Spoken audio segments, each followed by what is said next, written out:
السلام عليكم. أغنى 10 أطفال في العالم. في المرتبة العاشرة جيليان بليتسو، 3.5 مليون دولار. أسس جيليان شركة بليتسو للتكنولوجيا وهو في عمر 13، وخلال عامين أصبح مليونيرا، وأصبح عدد موظفين الشركة أكثر من 100,000 موظف. في المرتبة التاسعة ريكو رودريغاز، 4 ملايين دولار. بدأ ريكو التمثيل في عمر صغير جدا، وبدأت سيرته الفنية بالتوهج عندما عرض عليه دور في مسلسل مودرن فاميلي. في المرتبة الثامنة إيلي فانينج، 5 ملايين دولار. بدأت الممثلة إيلي فانينج التمثيل في عمر الخامسة، وتمكنت من جمع ثروة تقدر ب5 ملايين دولار. في المرتبة السابعة جيدي سميث، 8 ملايين دولار. يعتبر جيدي سميث ابن الممثل العالمي ويل سميث الذي شارك والده بطولة عدة أفلام، وهو من ضمن الأثرياء في العالم. في المرتبة السادسة أبيغيل بريسلين، 12 مليون دولار.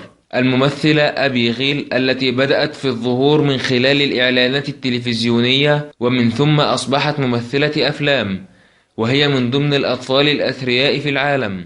في المرتبة الخامسة فالنتينا بينول، 12 مليون دولار. قامت الفنانة الكولومبية لبنانية الأصل سلمى حايك وزوجها المليونير بوضع حساب مخصص لابنتها فالنتينا البالغة من العمر 6 سنوات، وإيداع مبلغ 2 مليون دولار سنويا. في المرتبة الرابعة نيك دالوسو، 30 مليون دولار. صمم تطبيق يظهر الأخبار والمقالات من جميع الصحف والمواقع الإلكترونية، وحصل منها على جائزة شركة أبل لأفضل تطبيق.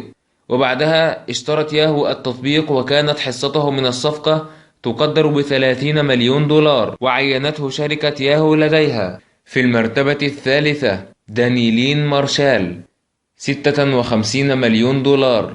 ورثت البالغة من العمر 8 سنوات عن أمها عارضة الأزياء الشهيرة ثروة تقدر ب56 مليون دولار. في المرتبة الثانية ابنتي أنجلينا جولي، 67.5 مليون دولار.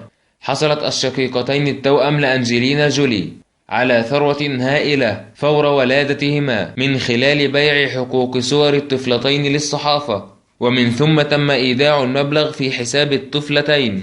في المرتبة الأولى الأمير جورج، بليون دولار. ما زال الأمير جورج الذي لم يبلغ 3 من عمره أثرى طفل في العالم، حيث يقدر دخله السنوي بنحو 400 مليون دولار كل عام، بالإضافة إلى امتلاكه لعقارات تقدر ب5 بلايين دولار.